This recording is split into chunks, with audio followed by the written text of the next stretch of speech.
Allahabad high court के लगभग 1 दर्जन अधिवक्ताओं ने वरिष्ठ पुलिस अधीक्षक मुरादाबाद से मुलाकात करके जनपद के थाना भोजपुर से संबंधित पुलिस उत्पीड़न के मामले में कार्रवाई की मांग की। थाना भोजपुर के अंतर्गत ग्राम गनीमत नगर मांजरा सापुत निवासी नासिर की पत्नी नजमा अपने भाई सद्दाम के साथ इलाहाबाद हाईकोर्ट के अधिवक्ताओं को लेकर वरिष्ठ पुलिस अधीक्षक से मिली और एक प्रार्थना पत्र पेश किया, जिसमें कहा गया कि उनका भाई सद्दाम खेत में काम कर रहा था। 17 मई को थाना भोजपुर में तैनात सिपाही अनुज कुमार आए और गाली गलौज करते हुए जबरदस्ती उसे थाने ले गए। आरोप है कि थाने पर लाने के बाद नजमा और उसके भाई सद्दाम को बुरी तरह मारा पीटा। ये भी आरोप है कि सिपाही द्वारा कथित रूप से पैसे की मांग भी की गई और पैसे न देने पर झूठे मुकदमे में फंसाने की धमकी दी गई। प्रार्थना पत्र में आरोप लगाया गया कि उन्होंने सिपाही को 1.5 लाख रुपए अपने गहने गिरवी रखकर दे दिए, जिसके बाद सद्दाम को धारा 126, 135, 170 BNSS में चालान कर दिया और जबरदस्ती घर में घुसकर सिपाही अनुज कुमार द्वारा अज्ञात सिपाहियों को साथ मिलाकर 50,000 की मांग की जा रही है। सिपाही अनुज कुमार पर पीड़ित परिवार और अधिवक्ताओं द्वारा गंभीर आरोप लगाए हुए कार्रवाई की गई। वैभव कुमार भारतीय नामक हाईकोर्ट के अधिवक्ता ने बताया कि वरिष्ठ पुलिस अधीक्षक ने इस मामले को गंभीरता से लेते हुए पुलिस क्षेत्र अधिकारी को जांच सौंपी है। पीड़ित पक्ष को इंसाफ दिलाने के लिए SSP से मिलने आए हाईकोर्ट के अधिवक्ताओं और पीड़ित सद्दाम से बात की गई तो उन्होंने संयुक्त रूप से बताया। मामला ये है कि भोजपुर थाने में सिपाही है अनुज कुमार, वो अनैतिक रूप से लोगों के घर से किसी न किसी लड़के को पकड़ लेते हैं और अनैतिक रूप से 1-2 लाख रुपए की डिमांड करते हैं।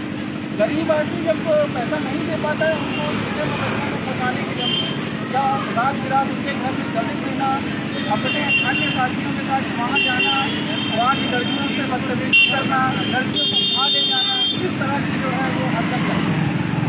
इसकी शिकायत आज हमने SSP साहब से की, उनके विरुद्ध मानवीय कार्रवाई की जो है मांग की गई है और हमें उम्मीद है कि SSP साहब उस पर कार्रवाई करेंगे। और हम लोग यहाँ पे आए तो हम लोग को पता चला कि उसी सिपाही के खिलाफ 4 लोग और आए कंप्लेंट करने, जो उससे पीड़ित है केवल धनगाही और घर की बच्चियों को जबरदस्ती नाचना, रात में अपने अज्ञात दोस्तों के साथ आना जाना, घर में आने के बाद बदतमीजी करना।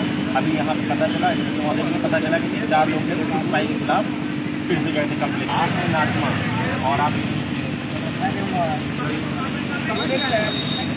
नगर सापुर मजरा मेरी बहन है ये, तो मैं खड़ा था खेत पे अपने, अनुज कुमार आया, आके मुझसे बोला कि चल थाने को। बोला क्यों जाऊँ थाने को, क्या बात है, रिपोर्ट दिखा, वारंट दिखा मेरे। तो बोला ना वारंट का दिखा के चल, तू मुझे मारा लगा रही, मेरी बहन आ गई। मेरी बहन ने पकड़ा उसको, पकड़ के बोली क्यों लेके आ गया मेरे भाई को, वारंट दिखा इसके।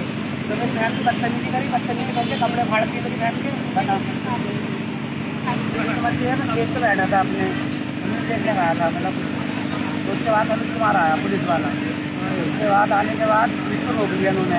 उससे बोले चलो थाने को। बोला सर क्या बात है बताइए, मैं वारंट दिखाइए मेरे। तो बोले नहीं थाने चलिए। तो मुझे बदतमीजी करने लगे, मेरा जल्दी करने लगे। मेरी बहन पीछे से आ गई, मेरी बहन की बोली क्यों लेके जा रहे हो। तो मेरी बहन से ही बदतमीजी करी, मेरी बहन के कपड़े भी फाड़ दिए। कपड़े फाड़ने के बाद मेरी बहन को थाने ले गए, मुझको भी ले गए, दोनों को हम दोनों बहन भाइयों को थाने ले गए। थाने में जाके मेरी बहन को मुझको अंदर बंद कर दिया, मेरी बहन को छोड़ दिया, बोले जा पैसे बंद इंतजाम कर। तो मेरी बहन ने 1.5 लाख रुपये इंतजाम करके दे दिए। लाके 1.5 लाख देने के बाद बोला 50,000 और दो, वो चाहता मैं दोबारा बंद कर दूँगा। तो 2 दिन से चक्कर लगा रहा, अगर 50,000 के मारे। फिर हमने इलाहाबाद ढूंढ गया, इलाहाबाद फ़ोन करके इन्हें बुलाया इलाहाबाद से, हमारी जानकारी मिली। उसके बाद जब ये यहाँ पर आए, यहाँ पर आने के बाद इस सर के जरूर कंप्लेन कर दिया हमने। अब आपके ऊपर है जैसा करना। आप ये इलाहाबाद के अधिवक्ताओं के पास आप गए थे? हाँ फोन किया था हमने। तो क्या चाहते हैं आप? हमें समस्या चाहते हैं, ये थाने में रहेगा तो हमें नहीं छोड़ेगा। क्या नाम है इनका?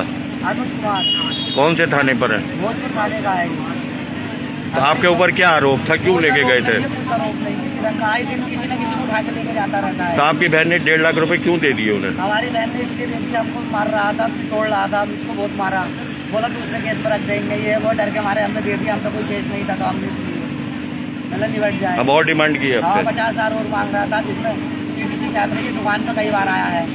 तो हमने मना कर दिया, बोला हमारे पास नहीं है। तो जब हम आपको हार कहाँ है। आज ही अधिवक्ता जब SSP साहब से मिले थे, आप भी गए थे साथ में? हाँ मैं भी गया था, बहन हमारी दोनों। क्या आश्वासन दिया SSP साहब ने, क्या कहा आपसे? अब उन्होंने लिखा है कुछ कहा, हमसे कुछ नहीं बोला है। गौरतलब है कि पहली बार संभवतः देखा गया है कि किसी पीड़ित को इंसाफ दिलाने के लिए हाईकोर्ट के अधिवक्ता इतनी तादाद में आए अब देखना यह होगा कि हाईकोर्ट के अधिवक्ताओं द्वारा प्रस्तुत किए गए शिकायती पत्र पर पुलिस द्वारा क्या कार्रवाई की जाती है।